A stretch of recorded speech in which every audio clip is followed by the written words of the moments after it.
Greetings. Do what thou wilt shall be the whole of the law.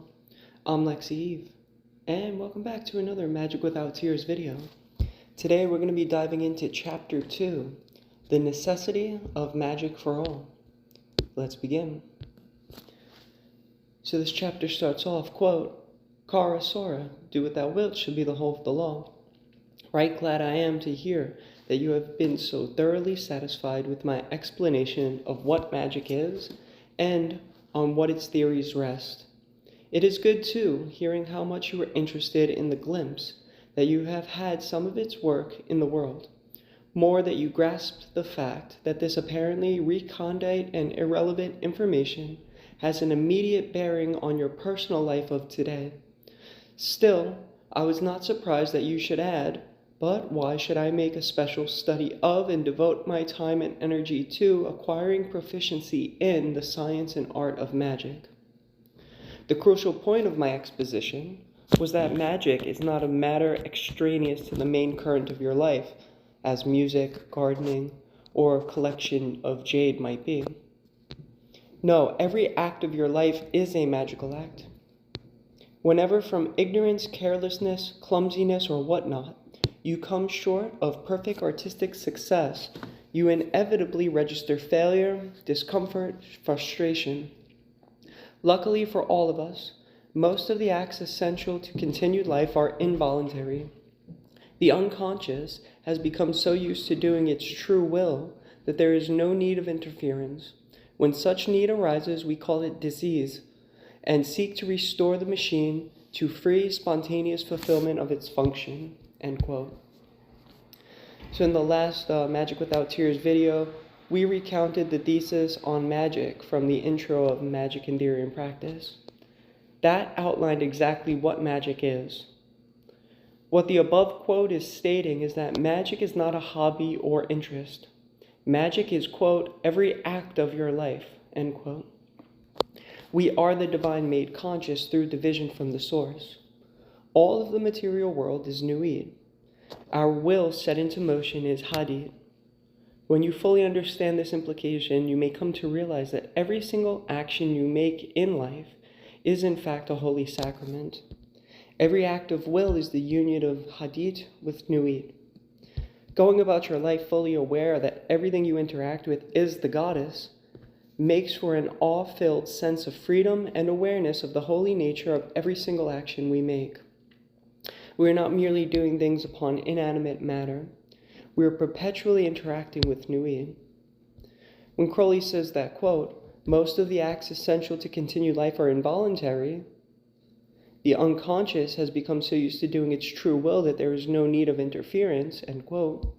What this means is that such things as breathing, eating, fighting off bodily diseases, etc., all happen on either instinct to survive or automatically through evolutionary traits such as the feeling of hunger or cells functioning in the body via the organs that propel them. As for the last part, quote, the need of interference, end quote, that when it pops up is called disease, is referring to a being that is not fulfilling their function, i.e., not doing their will. This breeds numerous maladies, which, once recognized, merely takes a moment to acknowledge and correct course, so that the star can resume its orbit. Crowley goes on to remind the reader that we exist in a world of innumerable possibilities. From the human to the atomic, one choice causes an endless series of changes rippling through space-time that would not have occurred had a different decision been made. Also, that our species originated from aquatic ancestors, that upon evolving to live on land, since that seemed better to its genetics, we have our present-day species as it is now, that, quote, when we want to travel over soft snow, we have to invent skis. When we wish to exchange thoughts, we must arrange a conventional code of sounds, of knots in string, of carved or written characters. In a word, embark upon the boundless ocean of hieroglyphics or symbols of one sort or another. Presently, I shall have to explain the supreme importance of such systems. In fact, the universe itself is not and cannot be anything but an arrangement of symbolic characters. End quote. Basically, we need to adapt to do our will given circumstances. That invention is a symptom of evolution. And lastly, that the universe itself is a projection of symbols that all represent the absolute or source, or whatever you choose to call the nothingness from whence things sprouted. Language itself is a representation of that. For sound was the first thing after the light, and vibrations cause ripples, much as written word contains power to transmit incantations across space and time, thus causing changes. Quote, if we are to do anything at all beyond automatic vegetative living, we must consciously apply ourselves to magic, the science and art, let me remind you, of causing change to occur in conformity with the will. Observe that the least slackness or error means that things happen which do not thus conform. When this is so, despite our efforts, we are temporarily baffled.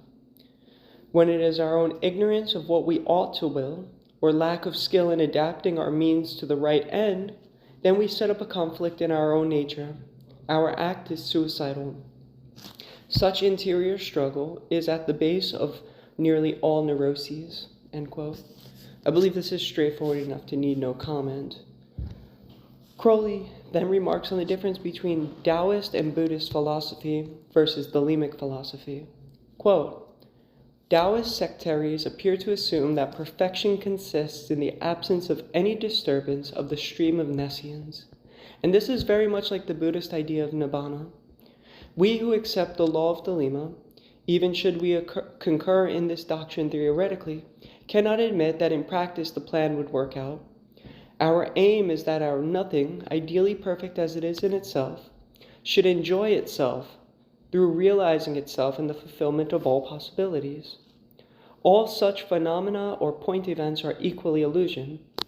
Nothing is always nothing, but the projection of nothing on this screen of the phenomenal does not only explain but constitutes the universe.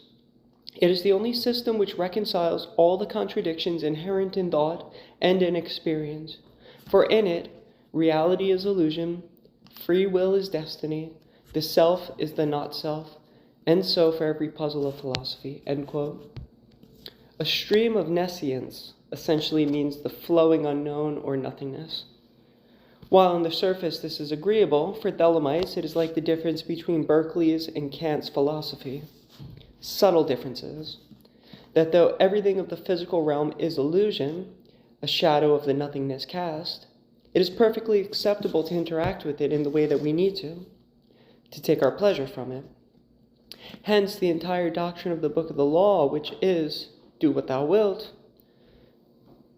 essentially boils down to being a particle of the divine experiencing itself from a unique point.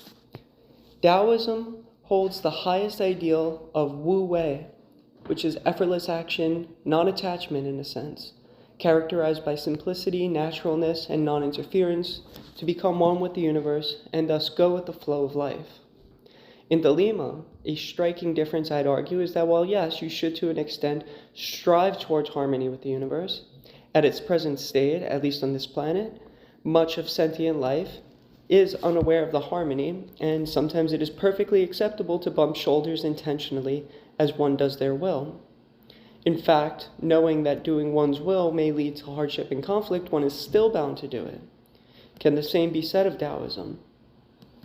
Not to mention, most predated systems to Thelema tend to ascribe lack of sensory pleasure as part of their doctrine, that you should not seek pleasure in any sense, and that goes completely counterintuitive to Thelema, where if your will at a particular moment is to enjoy something, you need to do that.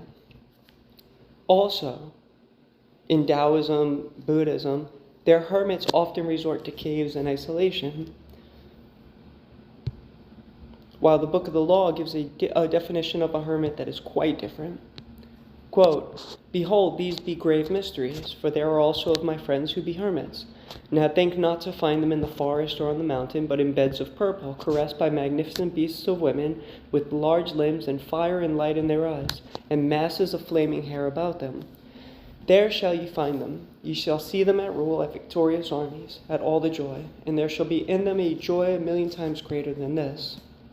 End quote. To continue, quote, it is then, you will say, impossible to do wrong, since all phenomena are equally illusion, and the answer is always nothing. In theory, can one hardly deny this proposition, but in practice, how shall I put it? The state of illusion, which for convenience I call my present consciousness, is such that the course of action A is more natural to me than the course of action B. Offer a dog a juicy bone or a bundle of hay. He will naturally take the bone, whereas a horse would choose the hay. End quote. The point being, you have to know your nature and act accordingly in every situation. In the final 2 paragraphs, Crowley poses the question to Mackie, why should one do magic? Learn the arts of theurgy, Kabbalah, several fields of yoga, undertake grueling courses of study, and perform vast amounts of visual meditations. Well, in short, because each of these is a discipline and not only help refine one's character and help with the single-pointedness of focus needed to do one's will, but also breed power and strength, assisting when necessary in the doing of the will, as well as leading towards the sublime state of divine realization of the species of which we are part. Attainment. But I'll here let the Master Therion close out this video with his golfing analogy. Quote, why should you study and practice magic? Because you can't help doing it, and you had better do it well than badly. You are on the links, whether you like it or not. Why go on topping your drive and slicing your brassy and fluffing your niblick and pulling your iron and socketing your mashie and not being up with your putt? That's 6, and you are not allowed to pick up. It's a far cry to the 19th, and the sky threatens storm before the imminent night. End quote. With that, I'm going to end this video. Hope to see y'all in the next one. Do the things, hit the like button, help other people find these videos, share, subscribe. Love is the law, love under will. Catch y'all soon.